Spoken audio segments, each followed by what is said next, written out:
কাউকে যদি সত্যিই ভালোবাসো, তাহলে তার অতীত নিয়ে তাকে খোঁচা দিও না। পারলে তোমার ভালোবাসা দিয়ে তার অতীতটাকে ভুলিয়ে দাও। জীবনে কিছু পাই বা না পাই, তবে জীবন থেকে একটা শিক্ষা পেয়েছি, চাইলেই সব কিছু পাওয়া যায় না। ভালো মানুষের একটাই বদ অভ্যাস, সবাইকে সে নিজের মতো ভাবে। কাউকে কষ্ট দেওয়ার সবচেয়ে বড় হাতিয়ার তার সাথে কথা না বলে থাকা। চোখ দিয়ে জল সবার জন্য আসে না, যাকে সত্যিকারের ভালোবাসা যায় শুধু তার জন্যই আসে। ভালোবাসা হলো সুখের একটা ঠিকানা, যা খুঁজে পাওয়া সম্ভব, কিন্তু তার যোগ্য মানুষ খুঁজে পাওয়া অনেকটা অসম্ভব।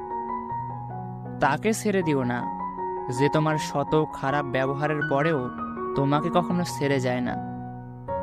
জীবনে বেশি কিছুর প্রয়োজন হয় না, শুধু প্রয়োজন একজোড়া হাত, যা বিপদেও শক্ত করে ধরে থাকবে।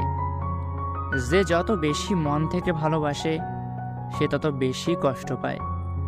অভিযোগ কখনো ঘৃণা থেকে আসে না, ভালোবাসা থেকে আসে। যার প্রতি ভালোবাসা বেশি, তার উপর অভিযোগও বেশি। দিন যেভাবে রাতের সাথে পাল্টায়, ঠিক তেমনি মানুষও সময়ের সাথে বদলে যায়। যে তোমাকে মিথ্যা ভালোবাসে, সে তোমাকে এই একটি কথা বলবে, সেটি হলো, আমি তোমাকে ছাড়া বাঁচব না। যে তোমাকে এই কথাটা বারবার বলবে, সে তোমাকে সত্যিকারের ভালোবাসে না। কারণ এই পৃথিবীতে সবচেয়ে মিথ্যা কথা হলো, তোমাকে ছাড়া বাঁচব না। হাত ছেড়েছে যারা, শিখিয়েছে তারা, সব সম্পর্ক স্থায়ী নয়, নিজেকেই ভালো রাখতে হয়।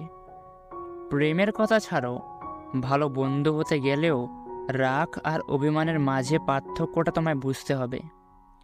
যে কোনো সম্পর্কে একবার বিশ্বাস ভেঙে গেলে, সম্পর্ক থাকলেও সম্পর্কের প্রতি কিংবা সম্পর্কের মানুষটার প্রতি গুরুত্ব হোক বা টান, কোনোটাই থাকে না। মানুষ নতুনের প্রতি আকৃষ্ট হলে পুরনো জিনিসে অবহেলা বাড়ে, সেটা পোশাক হোক কিংবা মানুষ। ভালোবাসা হলো এমন এক অনুভূতি, যা সবার অজান্তেই হয়, কিন্তু যাওয়ার সময় প্রচুর কষ্ট দিয়ে যায়। যখন মানুষ নিজের অনুভূতিগুলো কাউকে বোঝাতে পারে না, তখন মানুষ চুপ হয়ে যায়।